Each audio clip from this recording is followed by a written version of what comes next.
Hello, everyone. I wanted to hop in here quickly at the beginning of the show to let you know that there will be no episode next week. It is Memorial Day, and we will be taking the week off. Additionally, the laptop I used to make the show has finally, completely given up the ghost, and I am hoping to have that sorted out by our return on June 2nd. Think good technology thoughts for me, y'all. As always, thank you so much for being here. And now, on to the show. Books. Books. Books.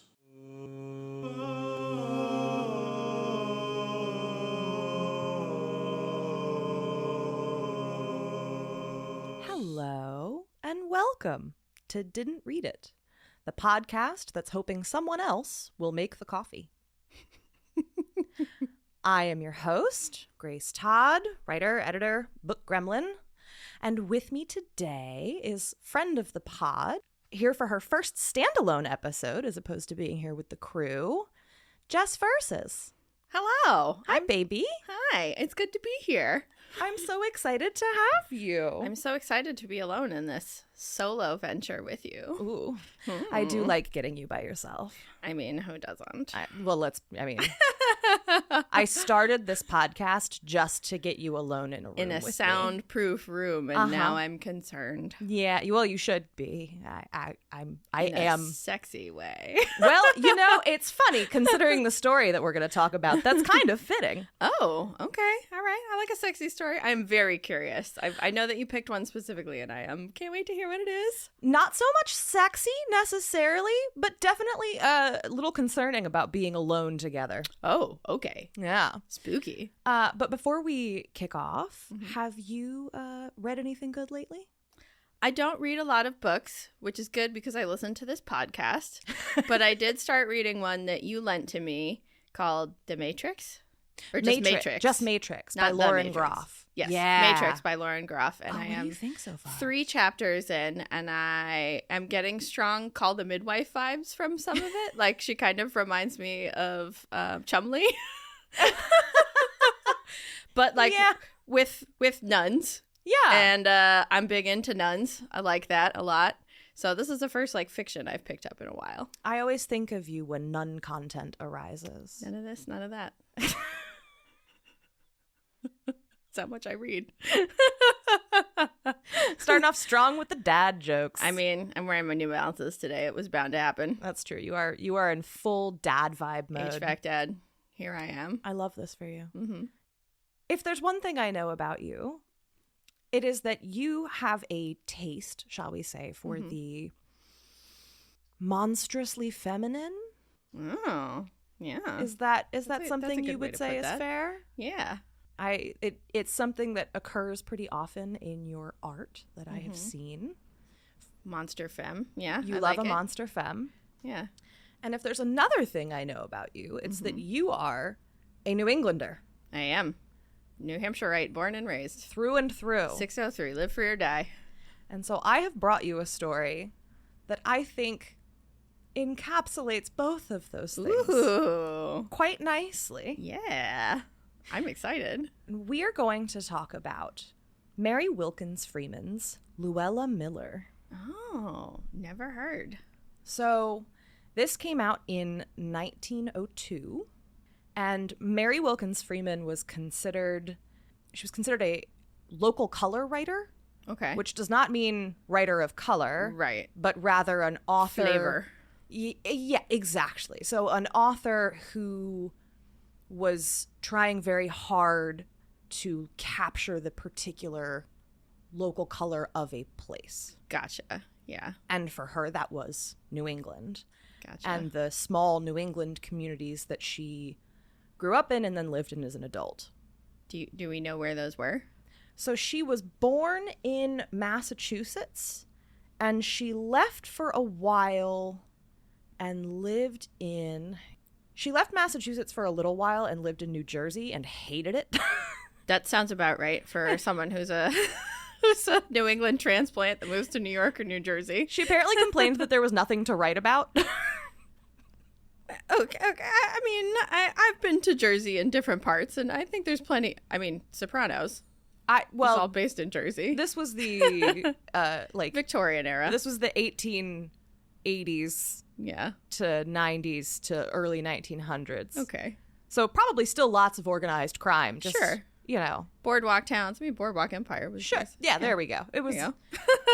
But it was also during her brief and apparently somewhat disastrous marriage, so that might have colored things a bit. And then that'll influence it for sure. Which we'll talk about more after we've gone through the story. But then she moved back to Massachusetts. Gotcha. So she was pretty much just a Massachusetts gal. Gotcha. And I know that you are a New Hampshire gal. And there is silly rivalry between any and all of the New England states, and nobody likes Connecticut. There's some very funny memes about that. But as Shirley Jackson, friend of the pod. The only good thing about Connecticut. Well, I was just thinking about when she was up in Bennington, Vermont. So I know Shirley Jackson was very Vermont. She was very Vermont. She hated Connecticut, but she was there for a while. Yes. So I guess she's not the only... She was the only good thing about Connecticut when she was in it. Sure. I have an ex from Connecticut. It has not improved my opinion of the place. So sorry. On behalf of all of New England. We don't claim it. It's just one big suburb of New York City. I love you, Connecticut. I'll go to bat for you as being part of New England. That's about it. It's the redheaded stepchild of the New England states. Aw, poor sweet baby. You're so small, and so is Rhode Island, but Rhode Island just sounds so much cooler. Well, I mean, Rhode Island has, like, Newport and all the big Gilded Age mansions, and also Chowder? No, that's Massachusetts. Well, I feel like every New England state would really lay claim. I think Maine would like a word. I associate them with lobster rolls. Sure. This is where I would also claim that. This is where I should say that I have never lived in New England. That's not true. You lived in Boston. Well, I mean, you that's liar. It was brief. I don't like.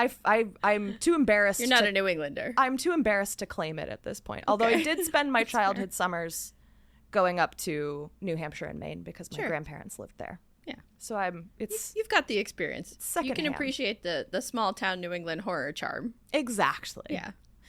So yeah, New England. It's bred some good literature. Mm-hmm. Similarly, we talked about Nathaniel Hawthorne previously on the show. Mm-hmm. Another sort of canonical New England author. I think Massachusetts as well. Yeah. Pretty sure. What is it? There's something Salem. in the water. Yeah. It's spooky. It's old. Although well, depending on your definition of old. I was going to say. This country, I mean, it's squiggly. Yeah. For white people. Yeah. For white people, it's old. Well, and then, like, not compared to, like, England. True. For the colonizing white people who came from England, it's old. We're a bunch of upstarts. Right. Yeah. I'm pulling my collar. And right on cue, we made ourselves sad and a little embarrassed. Let's get into this spooky story. So, allow me to take you on a journey through Luella Miller. Close to the village street stood the one-story house in which Luella Miller, who had an evil name in the village, had dwelt. She had been dead for years, yet there were those in the village who, in spite of the clearer light which comes on a vantage point from a long-past danger, half believed in the tale which they had heard from their childhood. In their hearts, although they scarcely would have owned it, was a survival of the wild horror and frenzied fear of their ancestors, who had dwelt in the same age with Luella Miller. Young people even would stare with a shudder at the old house as they passed, and children never played around it, as was their wont around an untenanted building. Not a window in the old Miller house was broken. The panes reflected the morning sunlight in patches of emerald and blue, and the latch of the sagging front door was never lifted, though no bolt secured it. Oh. Mm-hmm. All right, so we start off the story. She's already dead, and this house is spooky AF. Indeed. The kids are not even playing around it. All right, okay. And she's been dead for quite a while. Mm-hmm. The narrator goes on to tell us that at some point, more recently to when the narrator is relaying this story, an old woman moved into this empty house because she had literally nowhere else to go. And there was no lock on the door, so you can just help yourself. Right. And it's not clear if, it's not clear how, I guess she just let herself in. Sure. Yeah. And then she died within a week. In the house? Uh-huh. Oh. Mm. And it says, the old woman had been hale and hearty when she entered the house. Uh-oh. And in 7 days she was dead. It seemed that she had fallen a victim to some uncanny power. The minister talked in the pulpit with covert severity against the sin of superstition, but still the belief prevailed. So... It was a plant. Just kidding. That's a different story. That is a different story. Hawthorne! So we've got a small community. Mm-hmm. We've got a spooky house that everyone is terrified of and that one person has moved into and died. Within a week. So it's a rapid murder house. Yeah. And this is where we get our framing device. Is this set contemporarily to when the author was writing, or do we know what year is it made clear that this was set in? It seems to be more or less set Well, so there's we're about to encounter a framing device. Oh, gotcha. And based on the framing device, if the narration is supposed to be happening around when it was published, the main events of the story would have been probably 40-ish years earlier. Gotcha. Maybe 50. Gotcha. So, as the narrator tells us, there was only one person remaining in the village who had actually known Luella Miller. That person was a woman well over 80, but a marvel of vitality and unextinct youth. Straight as an arrow, with the spring of one recently let loose from the bow of life, she moved about the streets, and she always went to church, rain or shine. She had never married, and had lived alone for years in a house across the road from Luella Miller's. Okay, so they could have been buddies. Straight as an arrow, can't relate. And this is going to be our narrator for the rest of the story. So the way that it's framed is the story is framed as essentially an oral history delivered by this woman, Lydia Anderson. All the names are so great. Who they really are. Lydia, Luella. Yeah. So Lydia Anderson is telling us the story of Luella Miller. Gotcha. And one of the notes I'm going to make here is that, again, Mary Wilkins Freeman, she was considered, a local color writer. And one of the things that she did was she wrote sort of in dialect. Okay. So the rest of the story is narrated in Lydia Anderson's sort of accented Old New England, yeah. Uh-huh. All right. I'm not going to do that. Okay, that's fair. Yeah. I'm not going to read that. That's okay. Because the thing is, I'm not necessarily critiquing Freeman here, but I find that it is very, very difficult for any writer to write in dialect without it becoming a caricature. Yeah. Yeah. And I've heard audiobooks where people try to read in brogue, for example. Yeah. And it's awkward, and it's very difficult for it not to come across as insulting. Right. So I'm just fair. Not. That's totally okay. According to Lydia Anderson, and this is not yet in her direct quote, but Luella Miller had been a beauty of a type rather unusual in New England.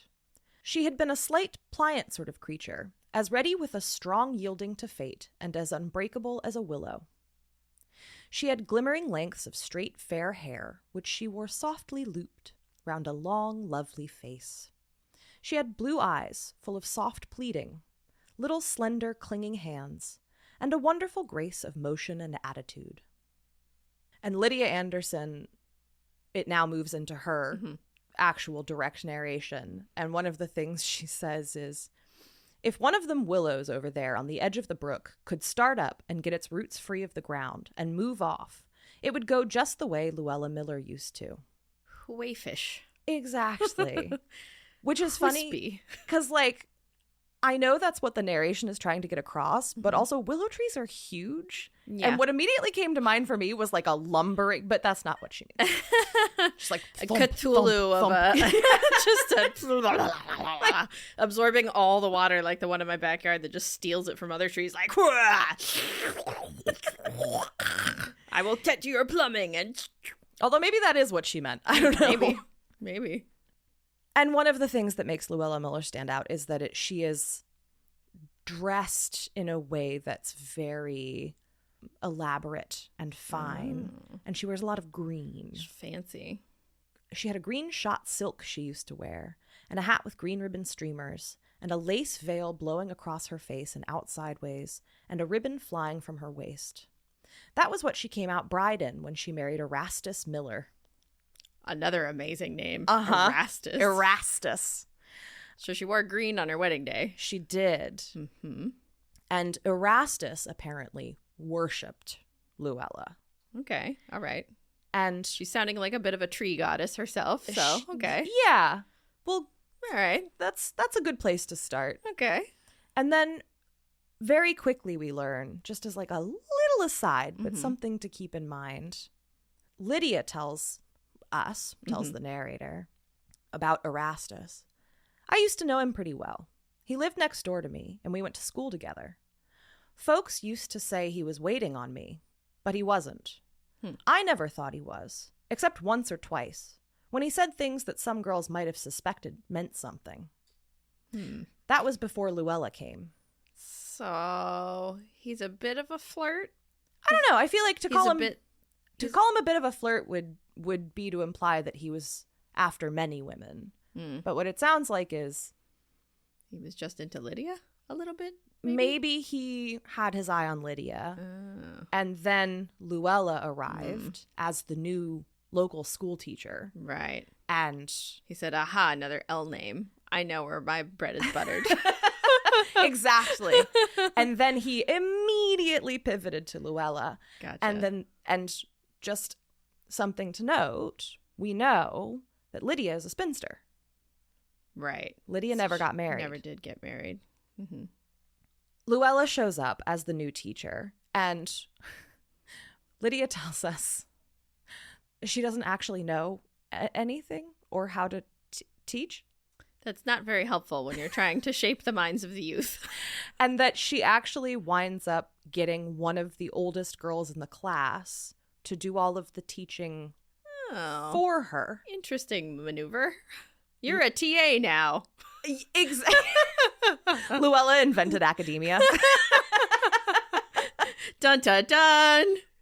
And, it's funny to think of poor Lottie Henderson as Another L name. as a sort of throwback TA, because it says, Lottie Henderson was a real smart girl, a splendid scholar, and she just set her eyes by Luella, as all the girls did. Lottie would have made a real smart woman, but she died when Luella had been here about a year. Interesting. Just faded away and died. Nobody knew what ailed her. She dragged herself to that schoolhouse and helped Luella teach till the very last minute. Interesting. Sucking the life force out of him. Well, Like a big willow tree. Let's just stealing the water. let's just see how it goes. And it's not long after that she marries Erastus. And Lydia points out to us that she thinks Erastus married Luella as quickly as he did because he knew that she was not going to be able to keep her job at the school. Because she was a horrible teacher who was making children teach. Yes, exactly. Because after poor Lottie dies, she gets a boy to do it, but he's not very good at it. Right. And after she gets married, the boy that helped her was a real honest, innocent sort of fellow. And he was a good scholar, too. Folks said he overstudied, and that was the reason he took crazy the year after Luella married. Oh. But I don't know. And I don't know what made Erastus Miller go into consumption of the blood the year after he was married. Well, we certainly are developing a rather quick body count. Consumption wasn't in his family. Oh. Wait, I thought consumption was tuberculosis. Well, consumption was just kind of the dying disease. Oh, right. I'm dead. Sometimes it was tuberculosis. Sometimes it would have been cancer or lung cancer. It just... Being consumed. It was by some sort of pathogen. Yep. Is dying of consumption. It's just like, well, she died of dying. Gosh darn it. Don't you hate when you die from dying? Oh, that was a little too Midwestern. I was going to say, that was Marge Gunderson right there. Whoops. Whoops. Whoopsie doodles. Oh, jeez. I was not an attempt to do a Massachusetts. That's just what came out. He just died of dying. He just died of dying. Oh, gosh. Oh, dear. Oh, dear. Oh, gosh. golly. Oh, golly. He just grew weaker and weaker and went almost bent double when he tried to wait on Luella. And he spoke feeble, like an old man. He worked terrible hard to the last, trying to save up a little to leave Luella. I've seen him out in the worst storms on a wood sled. He used to cut and sell wood. And he was hunched up on top, looking more dead than alive. Once I couldn't stand it. I went over and helped him pitch some wood on the cart. I was always strong in my arms. I wouldn't stop for all he told me to, and I guess he was glad enough for the help. That was only a week before he died. And we find out, after we find out that he died, that Erastus was doing everything for Luella.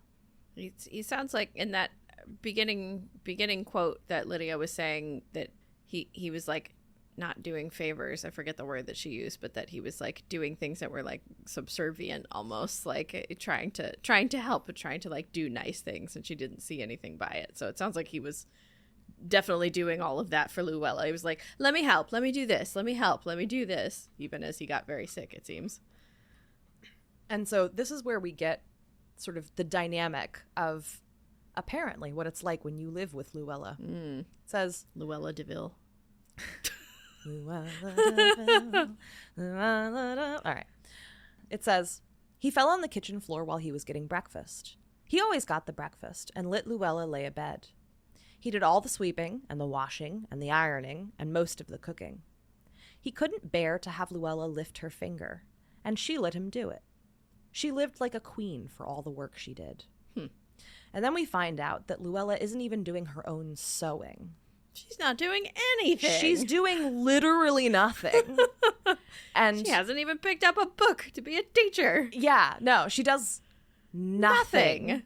And we find out that Erastus's sister is the one who was doing all of her sewing, and there's another woman who's doing all of the cutting. This whole town is just producing things for Luella. Yeah. And so Erastus dies. And Erastus's sister, Lily, the one who is... Another L name. Already, yeah, it's lots of L's. I didn't even realize how many L's. So Lily, who was already doing all of Luella's sewing... Right. Moves in. Okay. To take care of Luella. I'm a little worried about Lily. I'm not going to lie. Well... Lily dies. Oh, I'm shocked. Was it of consumption, even though it didn't run in their family? Let's see. What do they peg it to this time? So Lily moves in, and when she moves in, she's a most robust and blooming woman. But not 6 months later, her rosy color faded and her pretty curves became wan hollows. There's so many flowers. White shadows began to show in the black rings of her hair, and the light died out of her eyes. Her features sharpened, and there were pathetic lines at her mouth, which yet wore always an expression of utter sweetness and even happiness. Oh, this is so sad. Yeah. And so she's like going around, like people are starting to kind of be like, what? Are you okay? Seems like you might need a little assistance. And all she can say is how wonderful Luella is and how happy she is to take care, and how Luella needs her, right? Sounds like a little Stockholm syndrome to me. And she's getting sicker and sicker, and eventually she can't take care of herself. And people are bringing in food, and Luella's eating all of the food. Oh my gosh. Like, this is for Lily. Luella's like, thanks, I'll just take that. I'll take a little nibble of that. Lily's like, I'm so hungry. Yep, that's exactly. Anyway, then she dies. Oh no. R.I.P. Lily with your rosy cheeks and your flowery name. As Lily is dying, Luella apparently just sits around crying and eating. That's helpful. Really taking action there. And after Lily dies, Some people think that maybe Luella is also going to go into decline. Uh. But then Aunt Abby moves in. Oh, who's Aunt Abby? No, Aunt Abby, no! You don't have an L name. You might be safe. Get out. So poor Aunt Abby was another widow who has adult children that have moved away. Gotcha. And it says that she just tended out on Luella as if she had been a baby. Ooh, that's weird. Uh-huh. And her adult married daughter, who is not thrilled with this whole situation, Arrangement, yeah.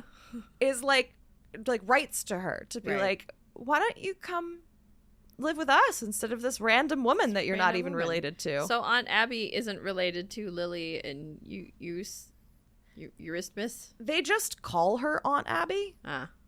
No, it is her Aunt Abby. Okay. Okay. So Aunt Abby is related to Lily and Erasmus. Yes.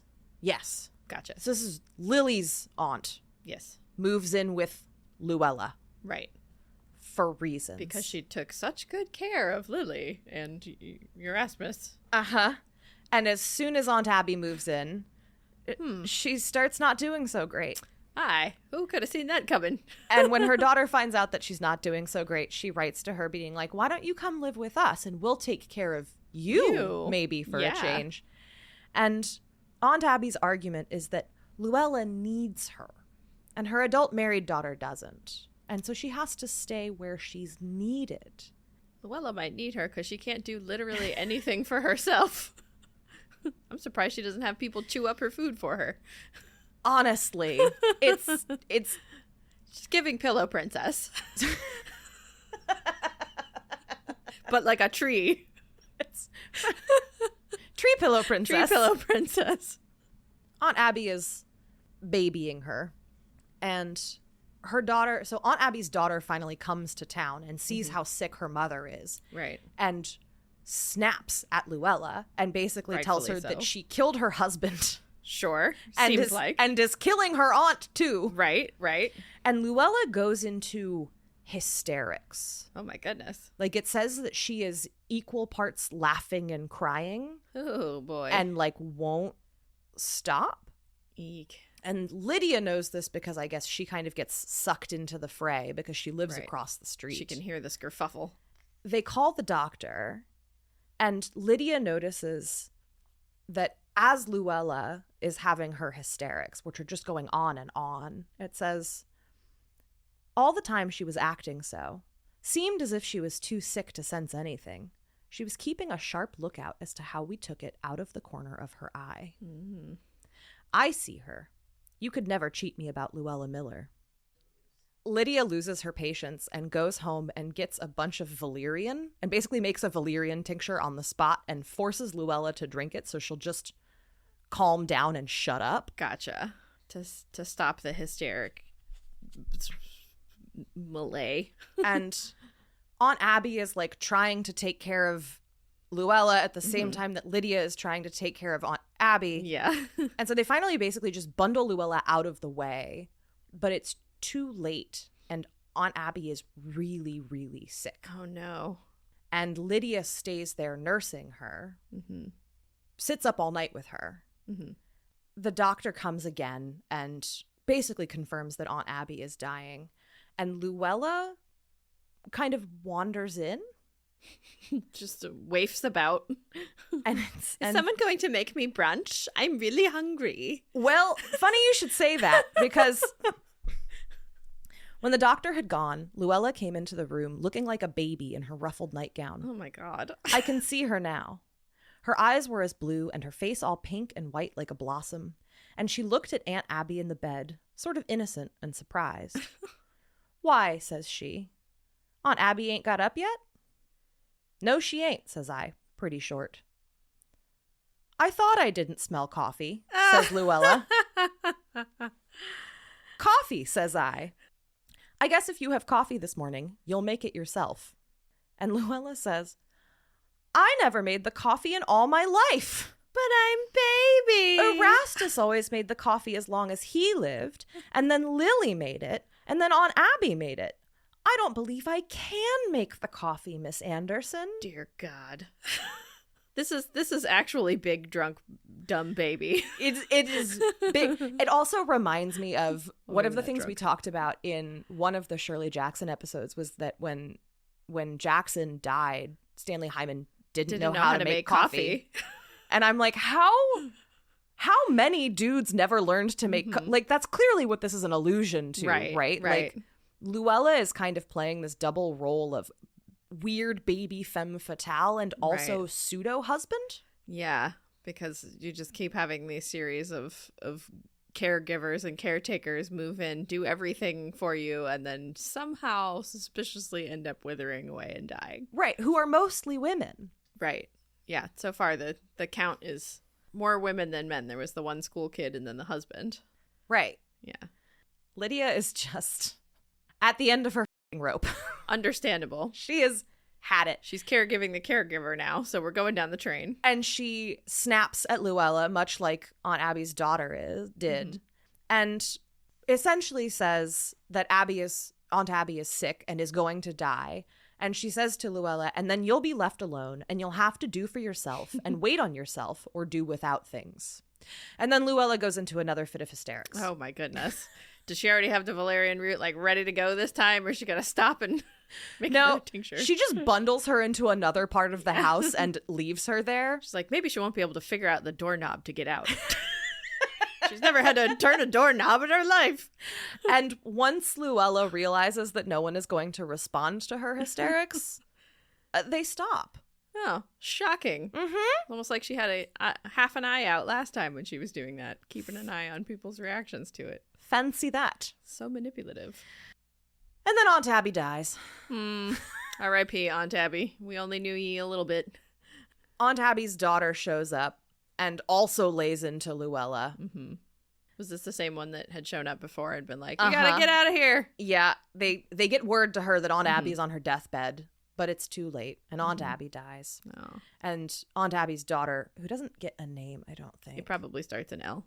Probably. We'll just call her LL. Leanne. She lays into Luella, and she outright tells her, again, like, that she's a monster, basically. You're a and this murderer. time, Luella faints. A real faint or a fake faint? A feigned faint. Well, so here's the thing, and I accidentally sort of skipped over this, but it is kind of important, especially in terms of like the medical culture of the era. Mm-hmm. When Aunt Abby's daughter shows up, she goes to Lydia and is like, where is she? And Lydia's like, oh, she's in a different part of the house. It says, she's too nervous to see folks die. She's afraid it will make her sick. And the doctor, who's in the room, speaks up and essentially admonishes her and says, Mrs. Miller is not strong, and she's quite right in not agitating herself. So the doctor is babying her as well. And so when Enabled a baby. So when Aunt Abby's daughter lays into her and she faints, the doctor comes rushing in. Does the doctor need a new wife? I hear, Well, he's the new young doctor in town. Oh boy. All right.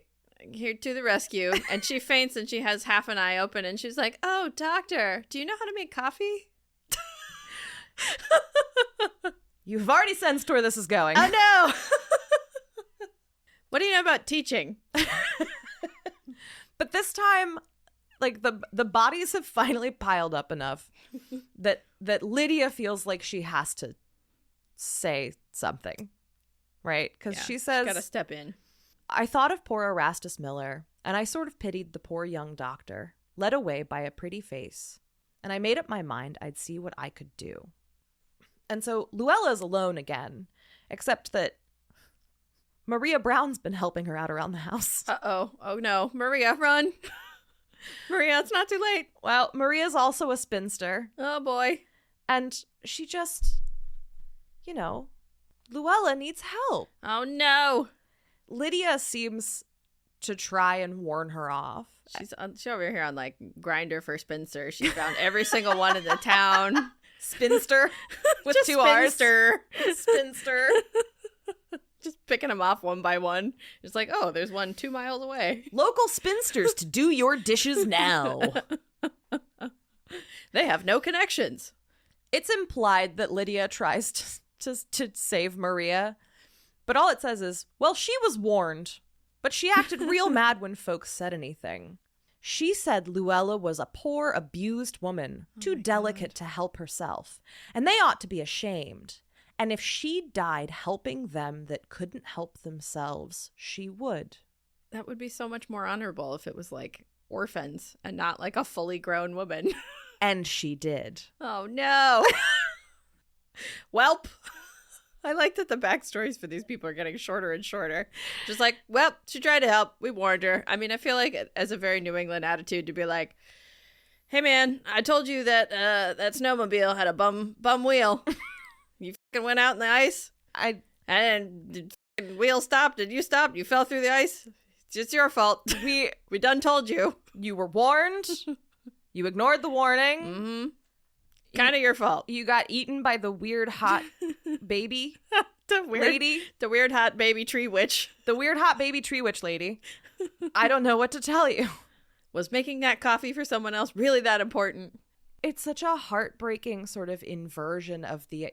Because, you know, one of the things that's happening here is in this time in American society, and especially in small communities like these, women who are unmarried and do not have children in the house, the overwhelming cultural pressure and the sort of expectation of ideal for women like that is to make themselves useful. Right. So it's very normal for spinsters and widows to kind of be farmed out to family members or other people in the community as caregivers and you know, companions. Exactly. Friends, so you're not, you know, because if you're alone, then you become witchy, weird, outcast, outsider. And this also, would have been like 1860s ish. This is much. So we're looking at 1890s. Okay.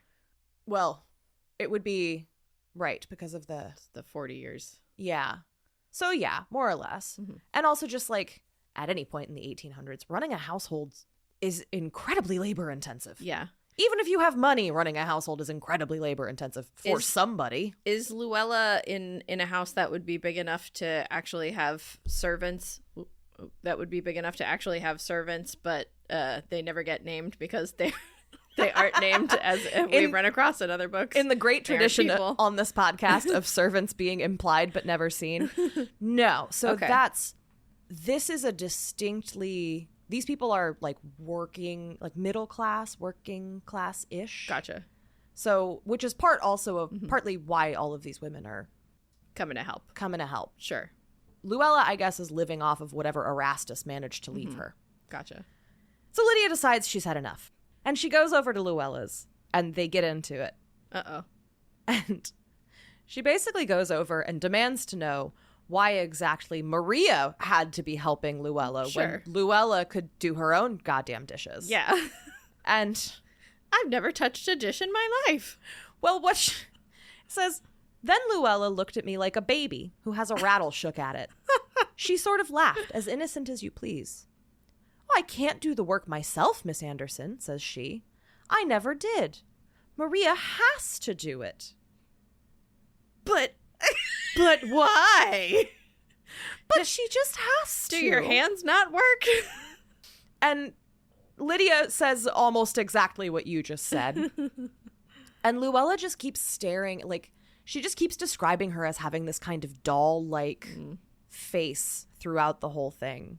And Lydia finally says, she's killing herself. She's going to die just the way Erastus did, and Lily, and your Aunt Abby. You're killing her just as you did them. I don't know what there is about you, but you seem to bring a curse.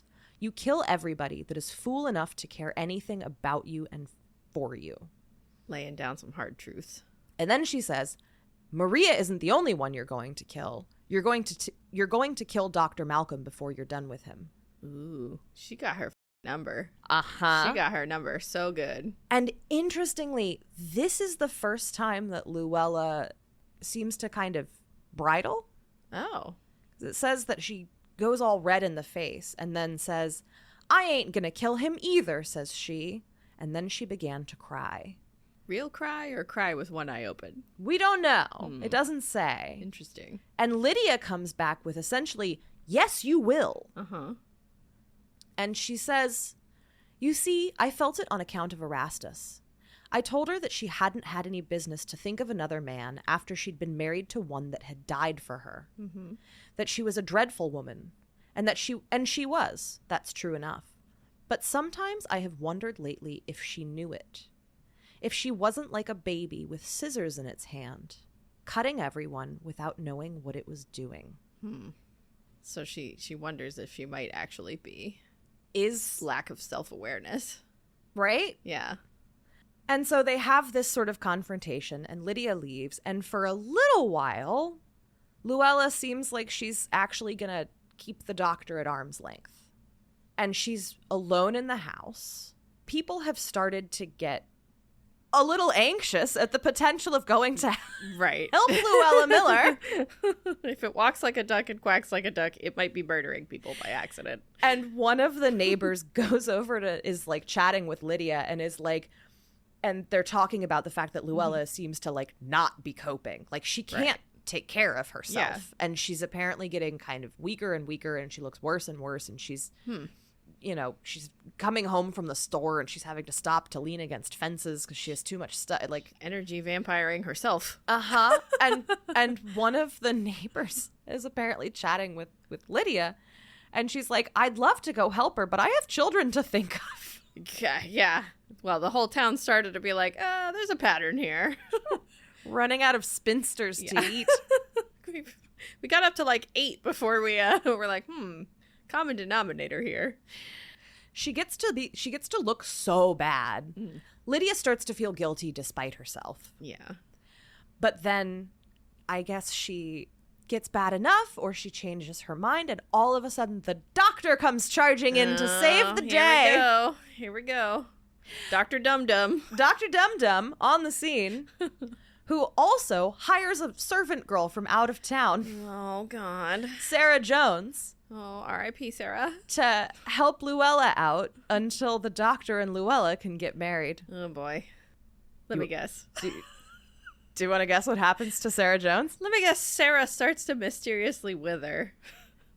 No. Says, well, everybody knew that Luella and the doctor were going to be married. But it wasn't long before they began to talk about his looking so poorly. Oh, boy. Just as they had about the others. And they talked about Sarah Jones, too. Well, the doctor did die. That's the most New England statement. I'm remembering that this is all in like a dialect, too, so. And he wanted to be married first, so as to leave what little he had to Luella. But he Oh. died before the minister could get there. Whoops. And Sarah Jones died a week afterward. Oh, well, my next question was going to be if we thought there was going to be a simultaneous withering, and the answer is yes. And then, Simultaneous energy suck. speaking of the powerful New Englandness, well, that wound up everything for Luella Miller. Not another soul in the whole town would lift a finger for her. There got to be a sort of panic. Mm-hmm. She goes back to being withered and weary, and she has to stop, and she can't get in the house. And Lydia Withers herself. finally can't stand watching it anymore. And she's watching her come back from, I guess, the store with her like stuff. And Lydia runs out, sort of takes all of her packages, helps her get into the house, and then turns around and goes back to her own house without saying I'm not a getting word. in there. Nope. And that night she gets sick. Uh-oh. And she's sick for 2 solid weeks. Oh, no. Yeah. That's all it took. Uh-huh. Was picking up a package and throwing it on a doorstep. And someone comes over to help her out because she's a spinster too, right? Right. And it says, She's like, I'm the only spinster left. Who's going to help me? Mrs. Babbitt had seen me run out to help Luella, and she came in and told me I was going to die on account of it. Oh, God. Which is also the most New England thing I can possibly think of. Well, Bob, you might not make it through this one. The devil woman's gonna eat ya, and it's your own fault. We tried to warn you. Shouldn't have tried to help her. In the span of that 2 weeks, Luella sickens to the point where she is dying. Oh, she self-withers. She self-withers. It's like self-immolation, but not quite as dramatic. And by the time Lydia can get back out of bed after her 2 weeks of illness, she goes across the street and Luella is dying. Dead. Not dead. Dying. Dying. And Lydia sits with her for a little while. Uh-oh.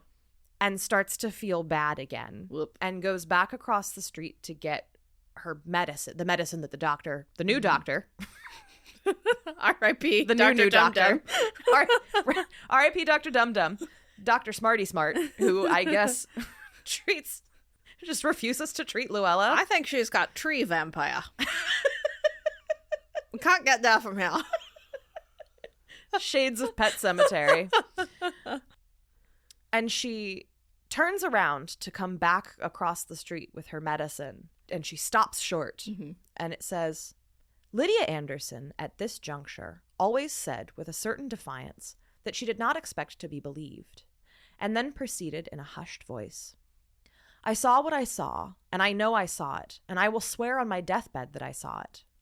I saw Luella Miller and Erastus Miller and Lily and Aunt Abby and Maria and the doctor and Sarah all going out of her door, and all but Luella shone white in the moonlight, and they were all helping her along until she seemed to fairly fly in the midst of them. Then it all disappeared. Whoa. Spooky. Yeah. The ghost witherers, the withered ghostesses. And that is the end of the life Ooh. of Luella Miller. Oh. She is dead. And then there's a little bit of an addendum to the story, which goes back to the original narrator in the sort of framing device. It says, this was the story that the old woman Lydia Anderson told, but the sequel was told by the people who survived her, and this is the tale which has become folklore in the village. Lydia Anderson died when she was 87. She had continued wonderfully hale and hearty for one of her years, until about 2 weeks before her death. One bright moonlit evening, she was sitting beside a window in her parlor when she made a sudden exclamation, and was out of the house and across the street before the neighbor, who was taking care of her, could stop her. She followed as fast as possible, and found Lydia Anderson stretched on the ground before the door of Luella Miller's deserted house. Whoa. And she was quite dead. Whoa. The next night, there was a red gleam of fire athwart the moonlight, and the old house of Luella Miller was burned to the ground. Whoa. Nothing is now left of it, except a few old cellar stones and a lilac bush, and in summer a helpless trail of morning glories among the weeds, which might be considered emblematic of Luella herself. Wow. The end. Spooky. So do we think that Lydia saw Luella's spooky ghost in the house and went over there one last time to investigate? Maybe? I have to admit, I find the end of the story like a little baffling. Not necessarily in a bad way, Yeah. but like I'm not sure what's happening there. Yeah. Also, is this a vampire story? I was thinking about Colin Colin Robinson from What We Do in the Shadows the whole time. Energy Yes. vampiring. Yes. Because she's kind of, the way that like Luella is described is very much in keeping with like, even a little bit of sapphic vampirism that we've gone over. Like, there's young women and older women and lots of women that seem to help her out too. But like, she's clearly doing something to these people. Like, she's clearly draining the energy. If all it took was Lydia to go over for, 2 hours in an afternoon and start being sick, or like helping her with packages, and then somehow she's sick for 2 weeks. Like, Right. she's doing a thing. She's sucking it out of him somehow. Luella Miller is a really interesting figure in that she can be sort of painted as a sort of send up of husbands, right? Mhm. Like she's the husband and the wife. Yeah. She's the captain now. Right. She has the total domestic incompetence of Of a husband of that time. of like a no good husband of Sure. that time. And she has the total domestic incompetence of an aristocratic woman Sweet of angel that baby. time. Yeah. Like, one of the things that has happened, again, we're post-Victorian. And I mean, it's funny because Victorian is the easiest thing to say, but like obviously we didn't have a Victorian era in the United States because we had no Queen Victoria. Yes. But like we've moved on, right? This is being written by a woman who is culturally like a little bit past that. We're looking forward into the 1900s. Post-Civil War into the industrial. Yeah. And one of the big things that's happening, which starts in the Victorian era but is getting more intense, is women are in a really weird place where they're being told that they can do less and less and less. Like they're being kind of pushed back into the domestic sphere. Right. Go take care of the forcibly. kids. But also they're being told that they shouldn't be doing that either. Right. Because the middle class is growing. Sure. And so more and more women have servants, have nannies. They're not raising their own kids. They're not doing their own housework. And so they're just ornaments. Waifing about. Like, yeah. they just have nothing to do? Yeah. Question mark? Yeah. And that's Luella Miller, right? Right. She's just living off of Other people. Arguably, although there are more steps, she's sucking the life out of people much the way that you do if you're a rich person whose life is subsidized by people who are being starved to death because of their horrible wages. Right, exactly. While not paying taxes. Not that we've ever not that that's a thing that happens. Not relevant. It's a good thing that never happens Not anymore. relevant. I think it's really interesting that she comes into the story having a profession. Like, she swans into town and is a teacher supposedly, but like I find myself wondering a lot about like, where did she come from? Right. Like, was she birthed off of a riverbank as a tree? Like, she came in as a teacher but clearly didn't know how to teach. Like, did she have a family before this? Did she suck them dry? Were they little? Did she suck all their mom juices out on the way out? Like, is she, yeah, like what is happened she? before? Yeah. What is she and how much agency does she have? Right. And does she know what she's doing? Because she waffles back and forth between seeming super manipulative and then genuinely seeming like completely helpless and confused as to, well, I don't know. But she also has those little hysterical spells where she's keeping one eye open, like, is anyone looking? Should I keep going? Yeah. I'm crying. It's such. You're not looking anymore. I'll stop. It reminds me of the girlfriend in Get Out. Yeah, very that. Like, yeah, it's a very like, I'm just such a frail baby. I couldn't possibly. and the hysteria, anytime she's, but you're eating people. Yeah, you know that you're making this problem, right? And it's a total refusal to engage with the actual terms of the conversation. Right. And just immediately defaulting it to, the real problem here is that you've hurt my feelings. Right, exactly. How dare you make me feel sad? But I'm just helpless baby who can't make coffee or turn doorknobs. Right. And like, it's such a clear-cut portrait of that exact dynamic. Yeah. And it's really funny to kind of have it echo forward at us from 1902. Yeah, exactly. Like, there's still tons of people out there like that today. What's also really interesting, too, is that, like, she remained in this town. So it makes me think that, like, she pulled this, she energy sucked. And, like, you get in a lot of vampire stories that, you'll have to move from town to town because you'll keep on going. So she's something akin to an energy vampire, but, like, we're not getting blood, we're not getting gore, we're not getting she lives forever. Right. Like, she withers herself away, too, which is an interesting, I'm sure there's a metaphor in there, too. And very specifically, especially considering the setting, and especially not just New England, but Massachusetts. Right. What does her in is that the community finally shuns her. Yes. Sounds familiar. Uh-huh. Witches. Right? Like, yeah. That's the community. The community survives because they close ranks against her eventually. Right. And Lydia's sort of more or less representative of that, too, I think. And... that's a very we know that story. Yeah. We've We're familiar. Right. I mean, that's like the inciting incident in the movie The Witch, which is the family gets shunned. Ostracized, yeah. Yeah. Yeah. And this is a shunning story, Sure. but from much later. Yeah.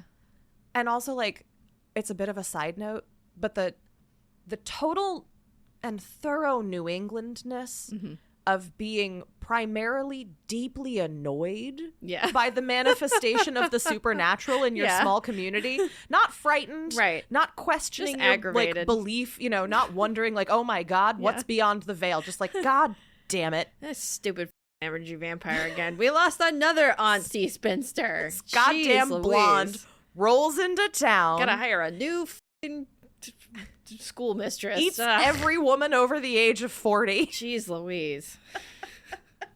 Who's gonna watch the grandkids? God damn it. She ate on Abby. Abby, no.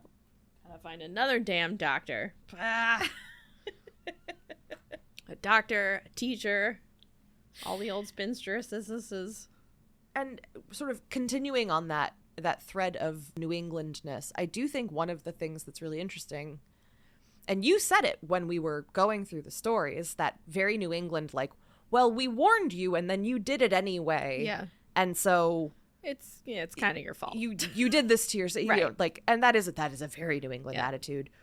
But what's interesting, and what Lydia almost interrogates and kind of sidles up to, but never quite seems to be able to let herself, like, she seems afraid to explore it, is the question of agency in all of this. Right. Like, how much choice do these people have once she's done whatever she does? Right. Because it does seem like at first she's preying on that kind of expectation that we were talking about, where the goodness of a woman who is not married is proved by her willingness to make herself useful, especially in a small community like this. To take care of other people, to go out of her way. And that certainly seems to be how she gets people to help her to begin with. Right. But it also seems pretty consistently like people are choosing her over their own self-preservation to a point that is pathological. Right. Like she's like somehow hypnotizing them into be like, I love Luella. I need to take care of her. I take care. I'm dying, but I still take care of her. She is one. She is baby, and she is my sunshine. And that pairs really interestingly with the question of whether she herself, like how much agency Luella herself has and how much she knows what she's doing. Yeah. I don't think there's necessarily a clear answer. Yeah. But I think the question that's being posed is interesting, especially when you think about it as a metaphor for aristocracy, as a metaphor for marriage dynamics. Right. Because you know what you see a lot throughout history is women destroying themselves to keep taking care of a shitty man. Right. One particular baby husband who they wither away and die at the feet of. To a point that sometimes seems kind of pathological if you're looking at it from the outside. True. And there's lots of very complicated reasons that happens. Sure. But I think it seems to be something that Mary Wilkins Freeman is very much interrogating here. Something she's really playing with. You know what I mean? Do we know anything about her personal life? I was hoping you'd ask. I had some questions before the story, but now I have more. So she's an interesting figure because all right, come with me on a brief journey. Sounds good. So she's born in 1852. She goes to seminary for a little while. Okay. So she's pretty well educated.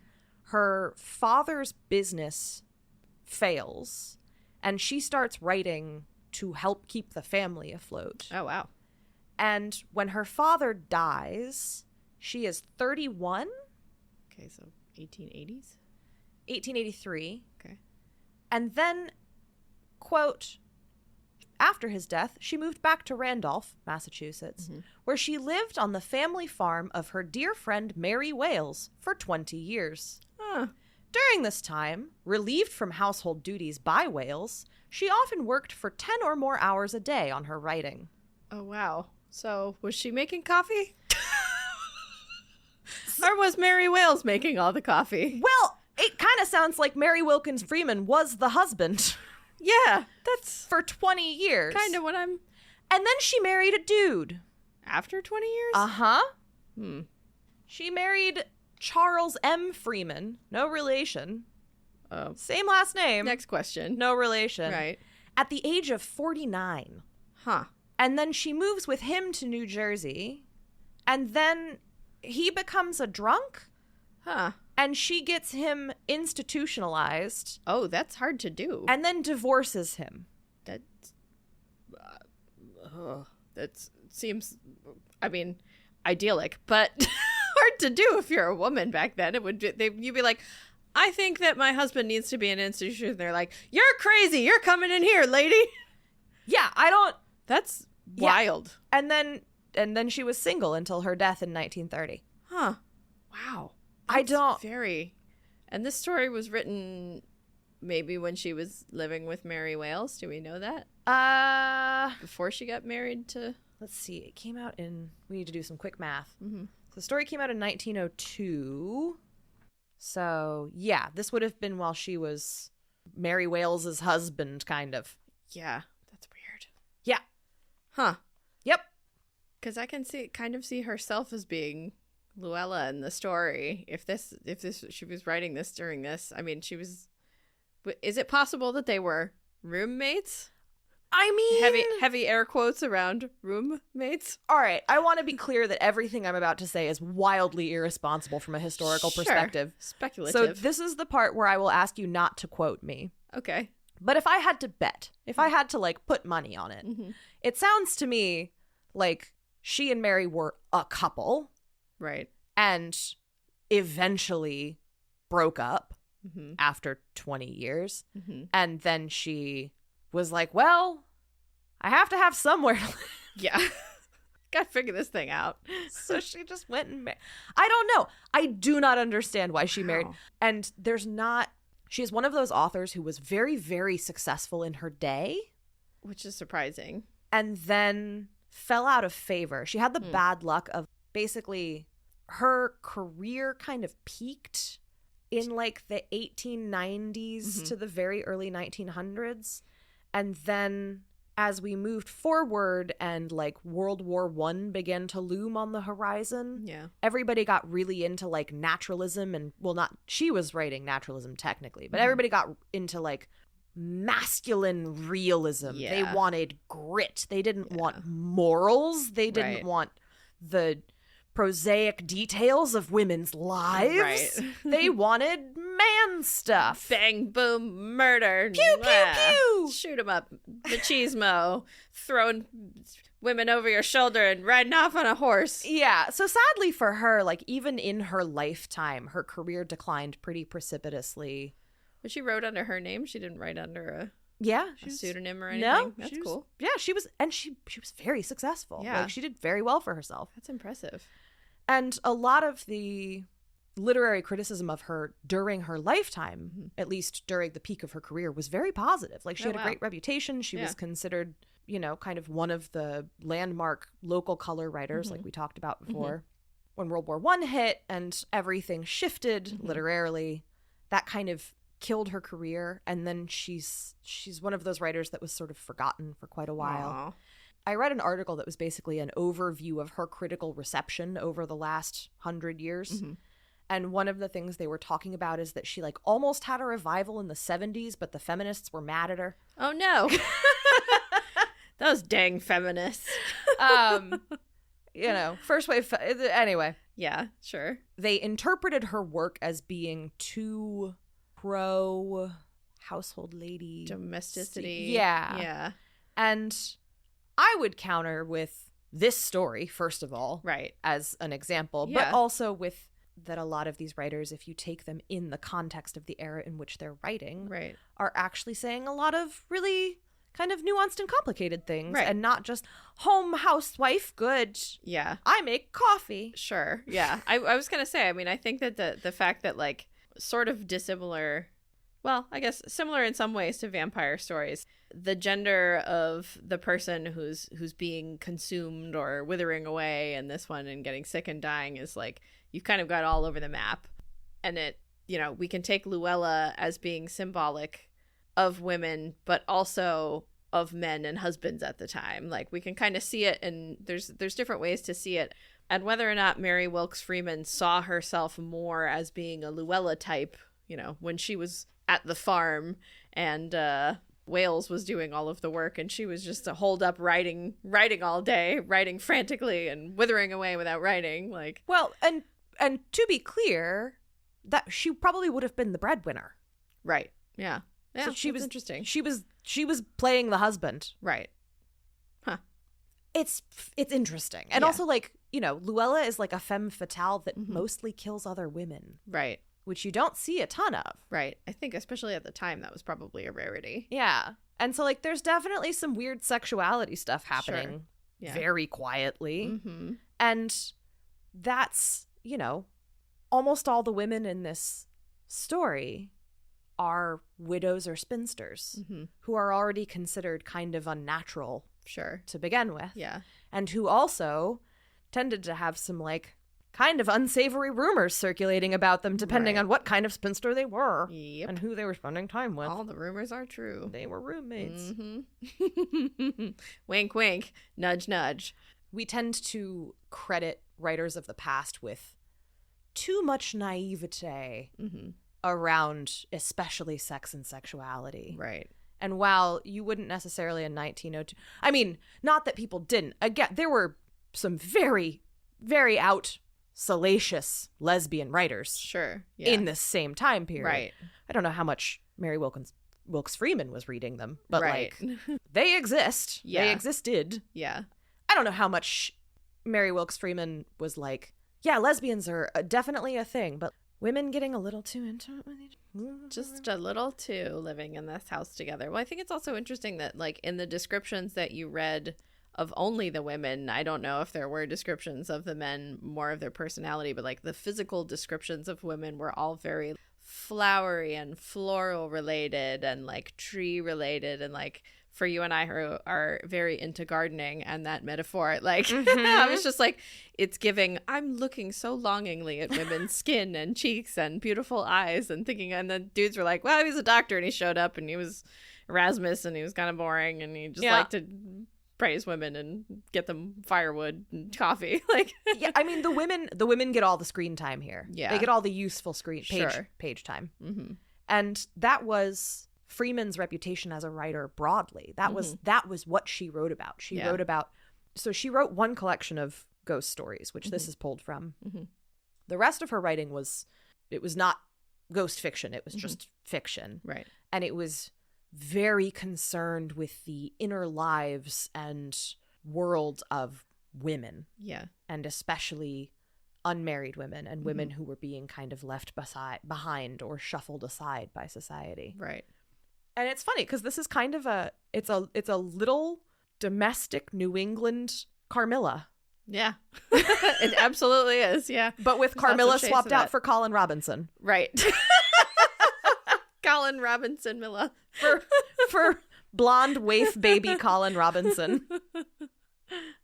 Well, it's almost like the men in the story were sort of thrown in because you had to have a couple male characters to keep people from being to sniff them off the track, to throw them off the scent. Isn't it nice to read a story from 1902 that just has token himbo men? Yeah.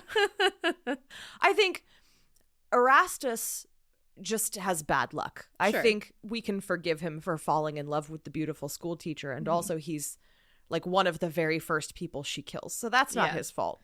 But the doctor, grade A himbo. Yeah, A+.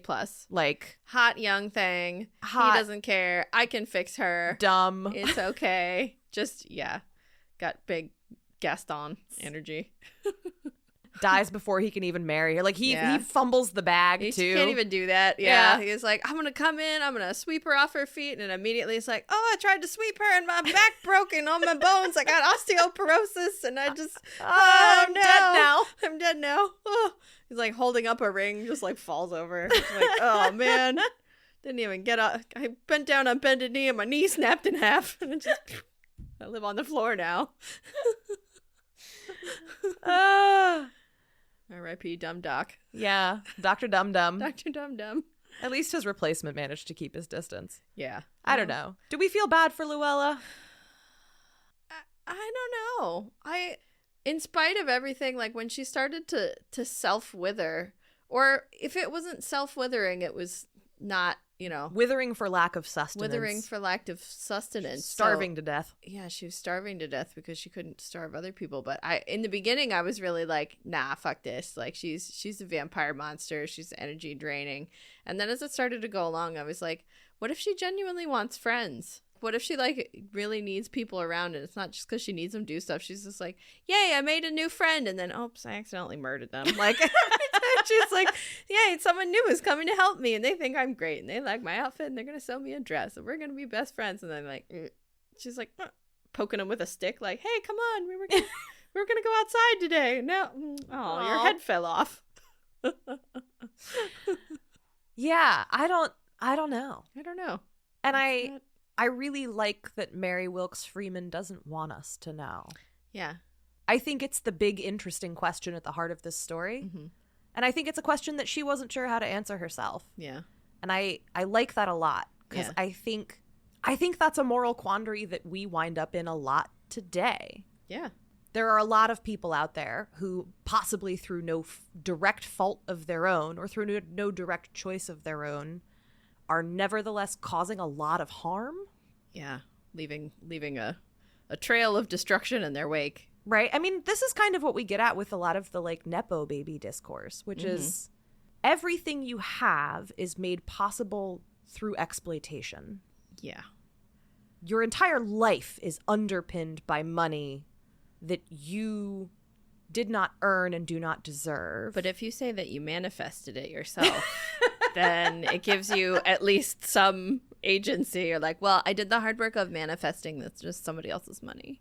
But like, you're causing very real harm, whether you mean to or not.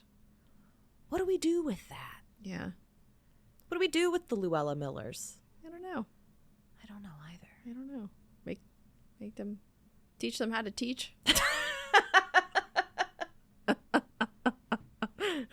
Yeah, I mean, maybe there's like a halfway point where Lydia stands on the porch and like shouts instructions through a window, like put the water in the pot.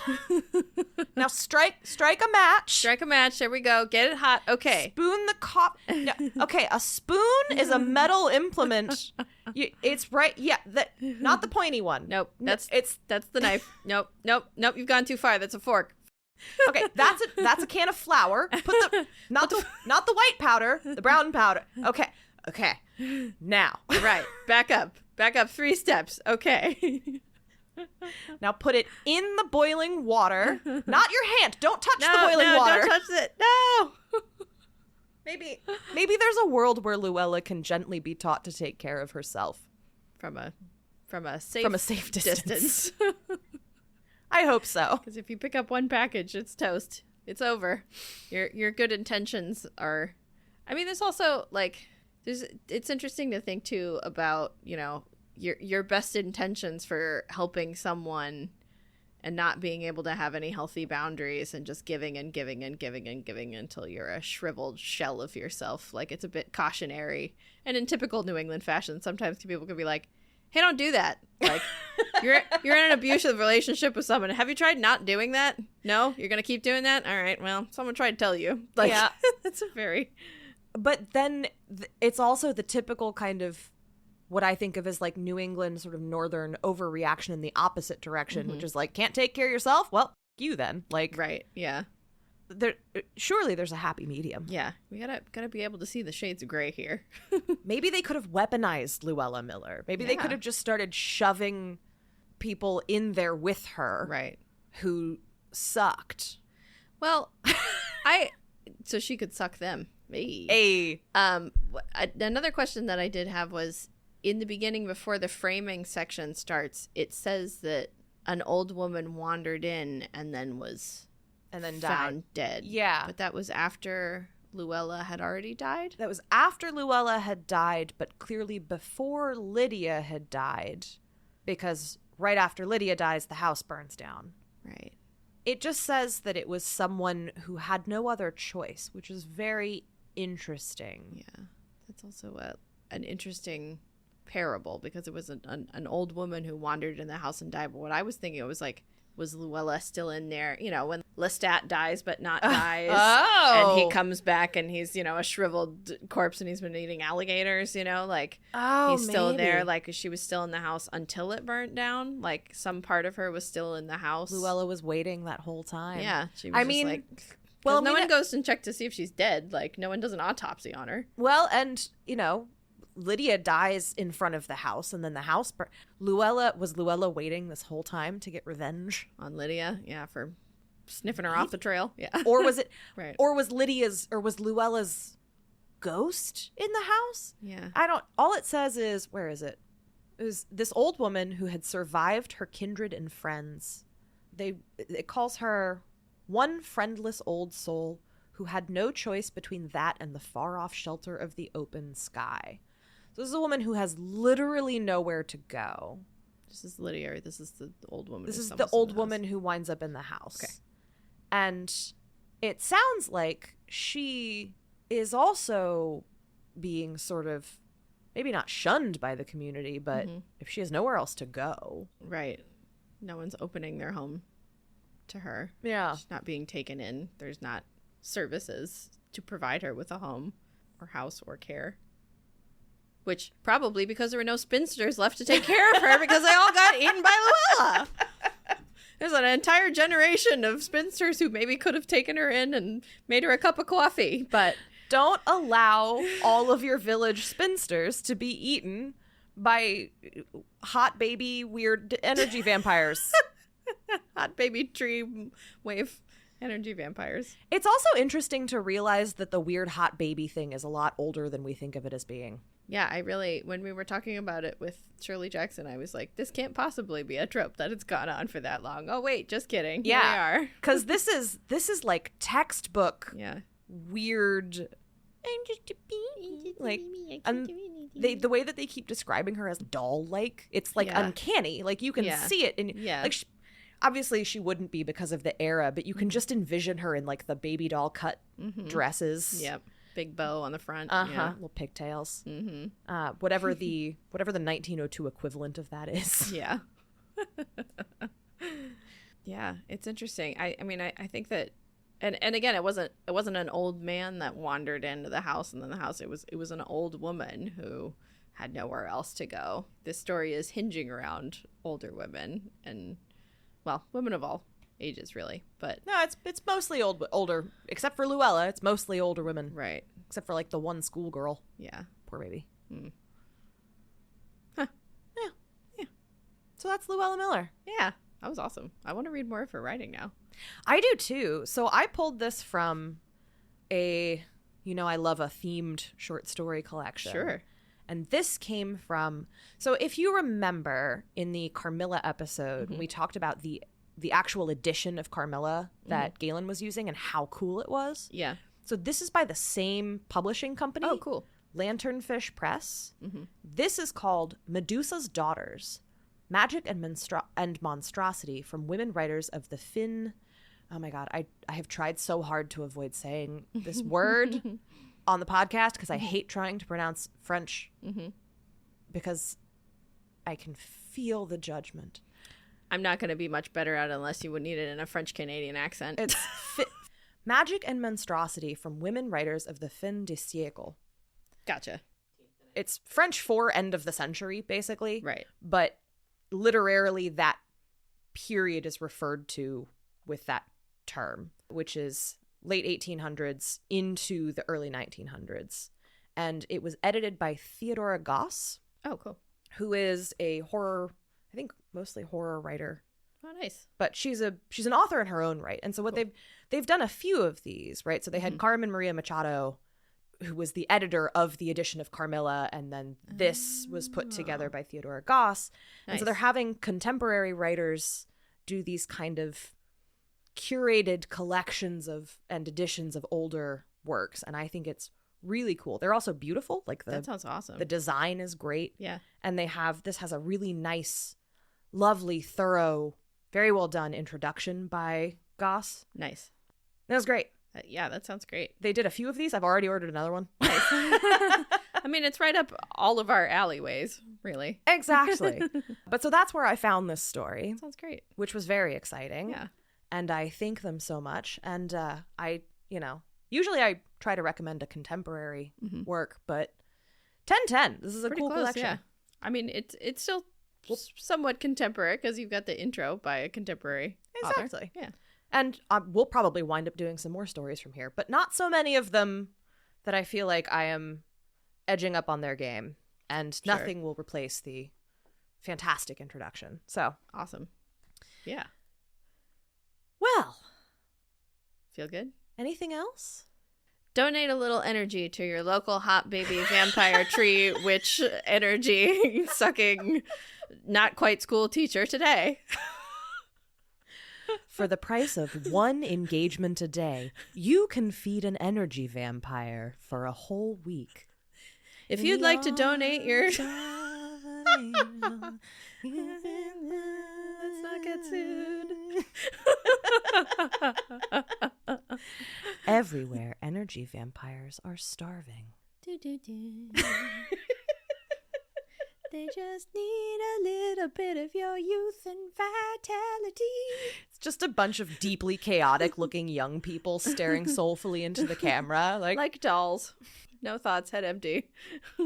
No one's allowed me to gin up drama for no reason in 3 weeks. Please, I haven't figured out the coffee machine. And now they'd just be staring at a Keurig like,